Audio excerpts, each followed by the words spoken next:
चलिए अब चलते हैं थर्ड पॉइंट पर। ये एक क्विक ऑब्जर्वेशन है।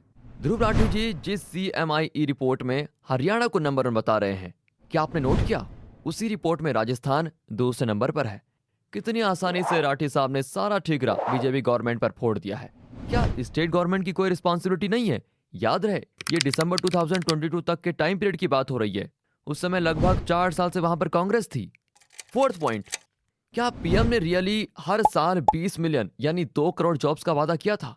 इस बात को सही करार करने के लिए ध्रुव राठी ने पूरी जान लगा दी, कई सारे ओल्ड क्लिप्स डाल दिए। पर क्या आपने नोट किया किसी में भी प्रधानमंत्री ने यह नहीं बोला है। लास्ट क्लिप में जरूर पीएम ने 1 बिलियन हैंड्स में जॉब्स की एम की बात करी है, and that too in some informal session, not in BJP's manifesto और गवर्नमेंट्स ऑफिशियल मीटिंग। और वैसे भी दोस्तों, एम और वादा करने में जमीन आसमान का फर्क होता है। एम तो कुछ भी हो सकता है, पर वादे में एक तरह का बाइंडिंग एग्रीमेंट होता है। In other words, Dhruv Rathee ने खुद ही इतने सारे एग्जांपल्स देके ये बात साबित कर डाली कि पीएम ने ऐसा कोई वादा नहीं किया था। अब आते हैं पांचवी बात पर। ध्रुव ने कैलकुलेट किया देश में टोटल ईयरली कॉलेज सीट्स की अप्रोक्सीमेट रिक्वायरमेंट 3.3 करोड़ है, और इतनी सीट्स हमारे देश में अवेलेबल नहीं है। अगर हम उनकी फिगर्स को सही मान भी ले, पर तब भी लेटेस्ट रिपोर्ट के अनुसार ये कोई प्रॉब्लम है ही नहीं, क्योंकि कॉलेज एनरोलमेंट ऑलरेडी 40 मिलियन यानी 4 करोड़ के ऊपर है। ये फिगर्स मैंने ध्रुव राठी जी की तरह बस एक सोर्स को देखकर मेंशन नहीं की है। मैं आपको कई सारी रिपोर्ट्स के बेस पर ये बात बोल सकता हूँ। हाँ, उन्होंने बाद में क्वालिटी ऑफ एजुकेशन का जिक्र जरूर किया है। उसमें कई सारे एग्जांपल्स भी, लाइक क्वालिटी इंजीनियर्स का ना होना, और यहाँ मैं उनसे काफी सहमत भी हूँ।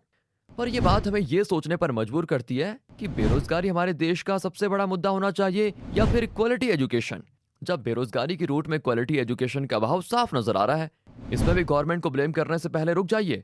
आई will give another food for thought from mister Rathee's other comments in same video. Dhruv ji ने मेडिकल एजुकेशन के खस्ता हाल का हवाला देते हुए कहा है कि देश में हर साल करीब 1.4 lakh MBBS plus BDS doctors निकल रहे हैं, पर नीट MBBS एग्जाम्स के लिए 20 लाख कैंडिडेट्स अप्लाई कर रहे हैं, यानी रेशियो 1:15 है। एक सीट के लिए 15 कैंडिडेट अवेलेबल है।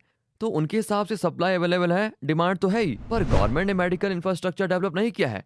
हाँ, उनकी बात कुछ हद तक ठीक है, पर इस बात को कुछ डीपर सोचने की जरूरत है। पहला, ध्रुव की माने तो क्या सबको एडमिशन मिल जाना चाहिए?